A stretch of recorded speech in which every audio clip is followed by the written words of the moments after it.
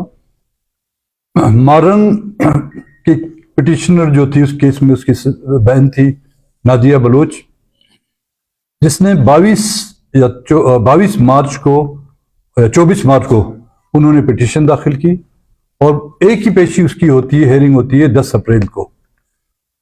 اس میں جو bench number 1 وہ ان سے ایفیڈیوٹ کا مطالبہ کرتی ہے کہ ایک ایفیڈیوٹ لکھ کر آپ لائیں، تو اس کے بعد جو ہے ہم اس کارروائی کو آگے لائیں گے. باوجود اس کے کہ انہوں نے ان کے وکلاؤں نے ان سے جا کے وہ ایفیڈیوٹ بھی سائن کرایا، اور وہ فیصلہ جو محفوظ تھا غیر محفوظوں کے ہاتھوں جب چلا گیا، 4 دن کے بعد جب اس کی فیصلہ سنایا گیا، پھر گیند ایک بار پھر ہوم ڈپارٹمنٹ کی طرف پھینکی گئی. اسی نوعیت کا ایک دوسرا کیس جو بینچ نمبر 2 میں دائر کیا گیا تھا، کھانسی کا کیا نام تھا؟ نہیں وہ جو کھانسی تھے، رؤف قاسم کے 2 بیٹے تھے، ان پر بھی ایلیگیشن یہی تھی کہ 3 MPO کے تحت BOIC کے ممبران کے ساتھ انہوں نے تعاون کیا یا ان کو پناہ دیے. بینچ نمبر 2 اس MPO کو 3 MPO کو جو خارج کرتی ہے. ایک ہی بلڈنگ، 2 مختلف کمرے، ایک میں چیف جسٹس بیٹھے ہوئے، دوسرے جج بیٹھے ہوئے، سیم ایلیگیشن، ایک ہی نوعیت کا کیس، لیکن ایک میں جو ہے ریلیف ملتا ہے، دوسرے میں ریلیف نہیں ملتا. تو یہ اس عدالتی نظام پر جو ایک سیاہ دبا ہے. اور اس کے باوجود جو دوسرے ہمارے کارکنان تھے جن کو 70-71 کے قریب تھے، جن کو 100 کے قریب، 70 ہمارے ہیں، باقی دوسری پارٹیوں سے ہیں، ان پر بھی 3 MPO کے تحت کیس لگائے گئے تھے. اور کل جب اس کی ہیئرنگ ہوئی بینچ نمبر 1 کے سامنے، تو ہمارے وکلاؤں نے، ساجد ترین، ہمارے جو جواد صاحب ہیں، انہوں نے جب اس پر آرگیو کیا، اور کورٹ کے سامنے، ججز کے سامنے اور کوئی دلیل تھی نہیں، تو یہی کیس انہوں نے بینچ نمبر 2 کی طرف بھجوا دیا ہے. اب یہ جگ ہسائی سے تو بات بہت آگے جا چکی ہے. عدالتیں میں جب انصاف مہیا نہیں ہوگا، عدالتیں بھی نالے کی اس طرف دیکھتی رہیں گی، تو لوگوں کے پاس اور کوئی چارہ ہے ہی نہیں کہ وہ مزاحمت کی سیاست کریں.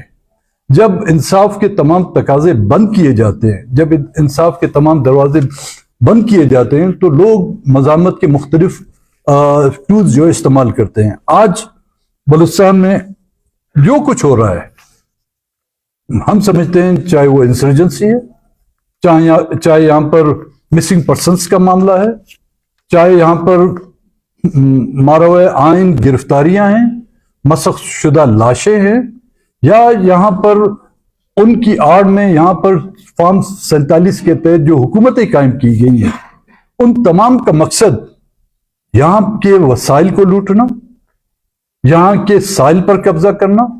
اور اس کی واضح مثال یہ ہے کہ 5 منٹ کے اندر مائنز اینڈ منرل ایکٹ جو ہے بلوچستان اسمبلی سے پاس کیا جاتا ہے.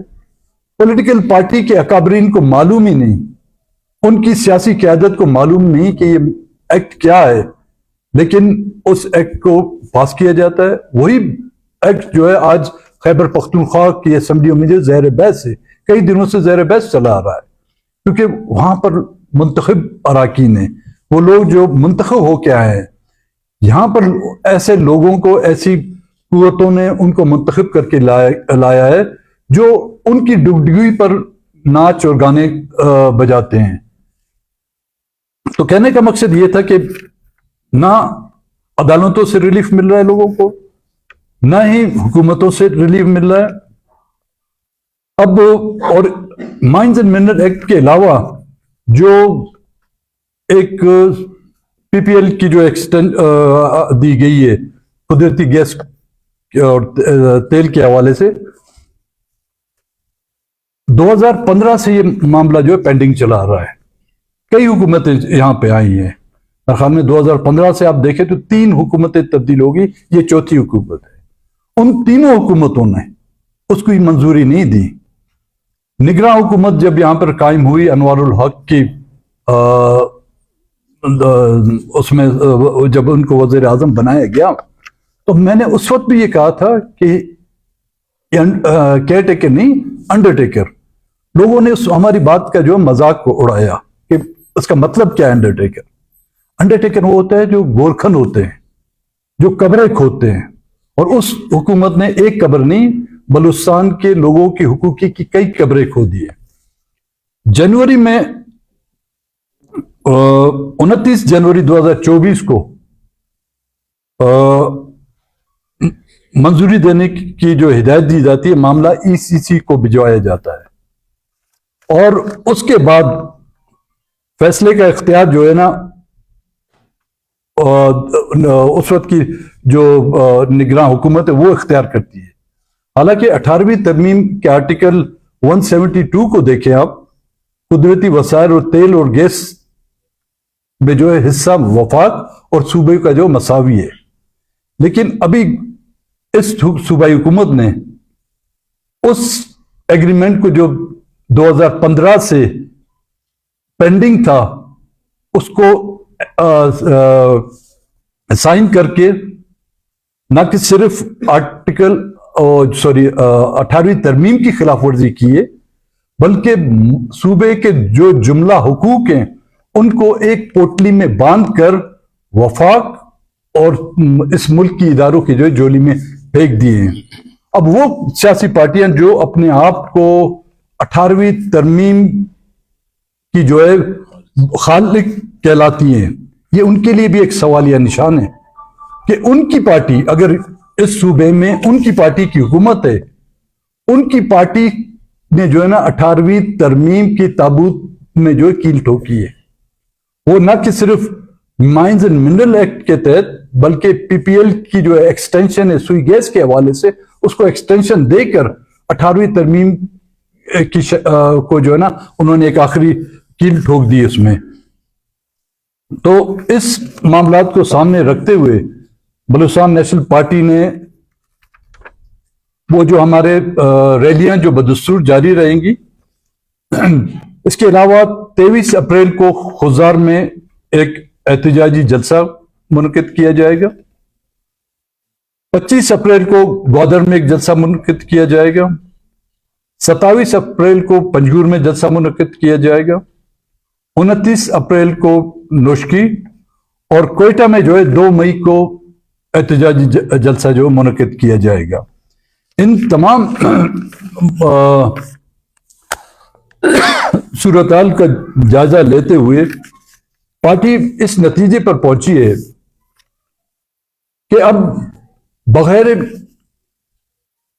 جمہوری مزاحمت کے بلوچستان نیشنل پارٹی کے پاس اور کوئی چارہ نہیں رہا، اور یہ مزاحمت ہم روز اول سے کرتے آ رہے ہیں، اور ہم سمجھتے ہیں بلوچستان نیشنل پارٹی یہ اس بات پر حق بجانب ہے کہ جب تک کہ اہل بلوچستان، اور میں تمام ان پولیٹیکل پارٹیوں سے بھی گزارش کرتا ہوں، نہ کہ صرف ہم مزاحمتی طریقے چلائیں گے بلکہ لیگل قانونی چارہ جوئی کا بھی ہم حق رکھتے ہیں کہ مائنز اینڈ منرل ایکٹ اور پی پی ایل کی جو ایکسٹینشن کی گئی ہے اس کے حوالے سے ہم آئینی پٹیشن داخل کریں گے، اور تمام وہ پولیٹیکل پارٹیاں ہم ان کو بھی اس پر آن بورڈ لینے کی کوشش کریں گے۔ اگر وہ اس پر ہمارے ساتھ شامل ہوئے تو کانسٹیٹیوشنل جو کوڈ بنائی گئی ہیں، کیونکہ صوبے میں تو ابھی تک کانسٹیٹیوشنل کوڈ کا تو وجود نہیں، مرکز میں تو کانسٹیٹیوشن کوڈ ہے، لیکن وہاں جانے سے پہلے ہم اپنی جو لیگل کمیٹی ہیں ان سے صلاح مشورے کے بعد یہاں پر ہائی کورٹ میں ایک کانسٹیٹیوشنل پٹیشن ان دونوں مسئلوں پر داخل کریں گے۔ آپ کوئی سوالات پوچھنا چاہے اس حوالے سے؟ سردار صاحب، بلوچستان کی جو صورتحال آپ نے بیان کیا، اپنے پارٹی کے مرکزی کابینہ کی جو مسائل ڈسکس ہوئے ہیں، اس سے قبل لکھپاس دھرنے میں اے پی سی آپ کی صدارت منعقد ہوئی، کیا آپ کو لگتا ہے کہ ان مسائل پہ بلوچستان کی سیاسی جماعتیں ایک سٹیج پہ ہوں گی؟ کیونکہ اے پی سی میں دو جماعتیں نظر نہیں آئی، ان کی نمائندگی نہیں تھی. اس کی کیا وجوہات ہو سکتی ہے کہ سیاسی جماعتیں ان گمبھیر مسائل میں ایک سٹیج پہ نظر نہیں آ رہی؟ دیکھیں، اے پی سی جو لکپاس کے مقام پر بلائی گئی تھی، اس میں تمام وہ پولیٹیکل پارٹیاں جو اس وقت اپوزیشن میں بھی ہیں، کسی طرح حکومت کا حصہ بھی ہیں، وہ اس میں شامل تھیں. اور اب جو قانونی چارہ جوئی کے لیے ہم لوگ جا رہے ہیں، اس کے حوالے سے ان کو دعوت دی بھی جائے گی، ان سے رابطے بھی کیے جائیں گے، اور جو آنا چاہے ہم ان کو موسٹ ویلکم کریں گے. اگر کوئی نہیں آنا چاہتا ہے تو زور زبردستی ہم ان کو نہیں لا سکیں گے. جہاں تک دوسری جو بڑی سیاسی پارٹیوں کا آپ نے ذکر کیا ہوا ہے، they are part of it, اس پورے گیم کا، چاہے وہ آپ کا مائنز اینڈ منرل ایکٹ ہو، چاہے وہ آپ کا پی پی ایل کی جو ایکسٹینشن ہو، یا بلوچستان میں جو موجودہ صورتحال ہے، ماروائے قانون جو گرفتاریاں ہو رہی ہیں وہ اس کا حصہ ہے، اور مسنگ پرسنس میں جو دن پر دن اضافہ ہو رہا ہے وہ اس کا حصہ ہے، اور جو مسخ شدہ لاشیں مختلف علاقوں میں پھینکی جا رہی ہے وہ اس کا حصہ ہے. جمعیت علماء اسلام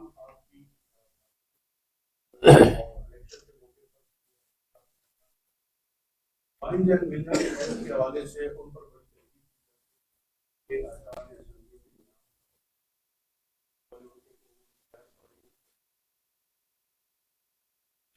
کہتے ہیں تمام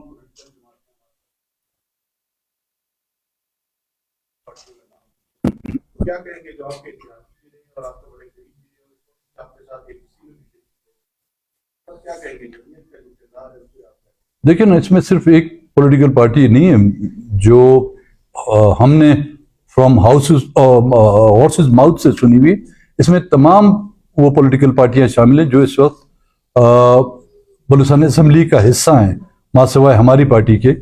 بی این پی کا ہمارا ایک رکن تھا، وہ اس میں شامل نہیں تھا، باقی تمام پارٹیاں اس میں شامل ہیں. اب یہ ان پارٹی کی مرکزی قیادت پر ڈیپینڈ کرتا ہے کہ یہ ان سے غلطی ہے، ان کی کوتاہی ہے، یا کسی اور وجہ سے وہ اس کا حصہ بنی ہے. تو میرے خیال میں اس کا جواب وہ پولیٹیکل پارٹیاں بہتر انداز میں دے سکتی ہیں. لیکن جو کچھ بھی ہوا ہے، کوئی بھی اس کو ایک اچھی نظر سے نہیں دیکھے گا. اس سے نقصان کسی ایک علاقے کا نہیں ہے، کسی ایک پولیٹیکل پارٹی کا نہیں ہے، یہ پورے بلوچستان کا ہے. اور ہم سب جو بھی پولیٹیکل پارٹیاں ہیں، کسی نہ کسی طرح ہم بلوچستان کے نفع اور نقصان میں جو ہے برابر کے شریک ہیں. یہ بتائیے گا کہ دھرنے کے دوران جو ہے کوئی حکومت کا ماننا تھا کہ گرفتار کرنے کے لیے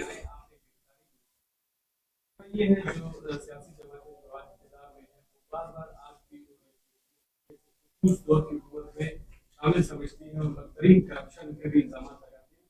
اس حوالے سے آپ کے اراکین بھی جو آپ سے بیٹھے ہیں یہ بھی کوئی وضاحت نہیں دیتے. ہم نے کچھ ٹائم اپوزیشن کی خاموشی دیکھی.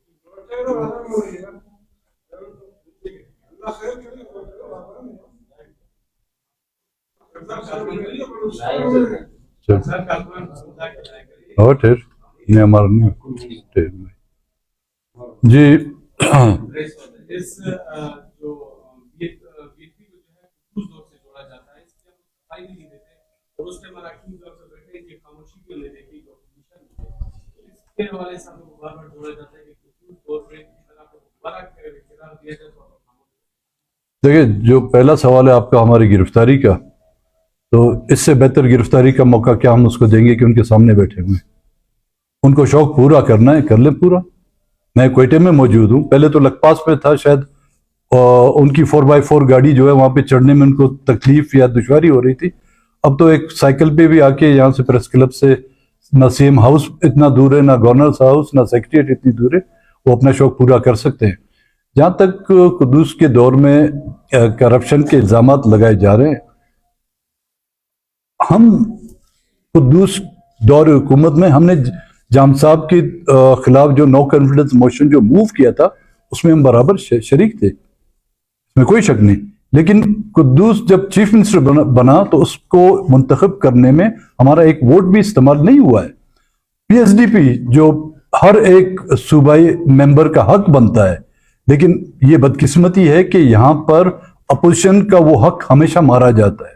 اور وہ پی ایس ڈی پی میں جو اسکیمات دیے گئی ہیں وہ صرف بی این پی کو نہیں دیے گئے, تمام سیاسی پارٹیاں جو اس وقت حکومت کا حصہ تھی ان کو بھی مل رہی تھی, ان کو قدر زیادہ مل رہا تھا پی ایس ڈی پی, اور جو اپوزیشن میں تھے ان کو بھی وہ حصہ مل رہا تھا. اگر کسی ان ڈیولپمنٹ کی اسکیموں میں کسی ایک رکن پر بھی کوئی ایک ٹیڑی پیسہ بھی ثابت ہے, عدالتیں ان کی ہیں.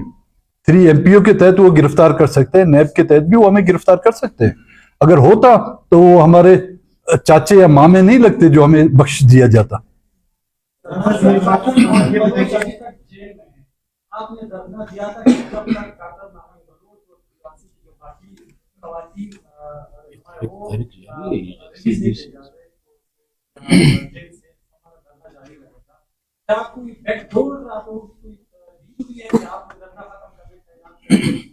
دیکھیں, میرے خیال میں بلوچستان کی تاریخ میں, اور نہ صرف بلوچستان کی بلکہ پاکستان کی تاریخ میں, ایسے بیابان میں اور ان خطرات میں جو دھرنا دیا گیا وہ بلوچستان نیشنل پارٹی نے دیا.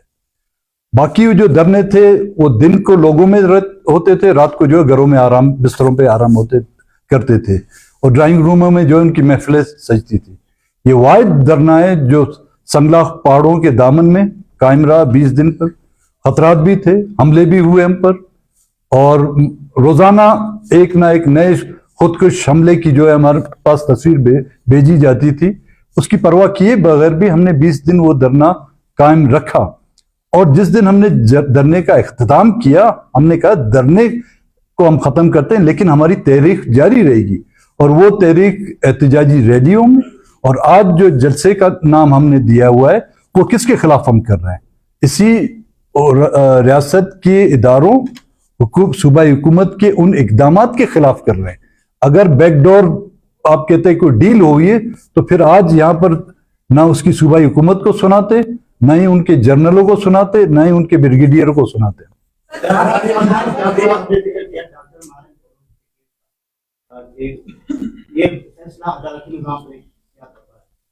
آپ اس سے بڑے بڑے ایشو جو بلوچستان کے ہیں, وہاں پہ معدنی ہوتا ہے, ان ایشوز کو لے کے آپ عدالت جا رہے ہیں, تو کس امید کے ساتھ جا رہے ہیں؟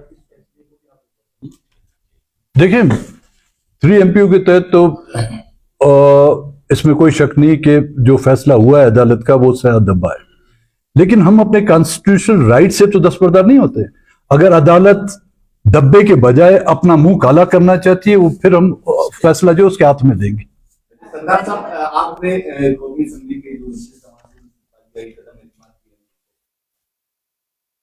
دوسری طرف جنرل بھی ان کا دھرنا پھر بھی کوئی سنوائی نہیں ہو رہی, مزید میں اضافہ ہوا ہے, تو کیا ان حالات میں آپ دوبارہ اپوزیشن کا جو گرینڈ تحریک چلانے کے لیے یا یہ طرح دیکھیں, تحریک چلانا اور جدوجہد کرنا وہ ایک بات ہے. اگر آپ کے وہ گول اچیو نہیں کرتے اس کا یہ مطلب نہیں کہ آپ اپنے جدوجہد سے دستبردار ہو جائیں. آپ جدوجہد کے مختلف ہتھ کنڈے اور مختلف طریقے استعمال کرتے جو ہم کرتے آ رہے ہیں, اور ہم نے ابھی تک سرنڈر نہیں کیا. جہاں تک دوسری جو جماعتیں احتیاط بنانا ہے وہ اس وقت قبل از وقت ہے. جو ایک مرکز میں تحفظ آئین پاکستان اتحاد ہے اس کا ابھی تک تو ہم حصہ ہیں, ان کے سامنے بھی ہم نے ایشوز رکھے ہوئے ہیں ڈاکٹر مارن تعلق, اور وہ خود چل کر لکپاس پر آئے تھے. انہوں نے اظہار یکجہتی کے ساتھ ساتھ ہمارے ساتھ بھرپور تعاون کا بھی اظہار کیا, اور قومی اسمبلی میں بھی اس مسئلے کو انہوں نے ریز کیا. اسلام آباد میں پریس کے سامنے انہوں نے ڈاکٹر مارن کی گرفتاری اور ہمارے دھرنے کا جو ہے تذکرہ بھی کیا.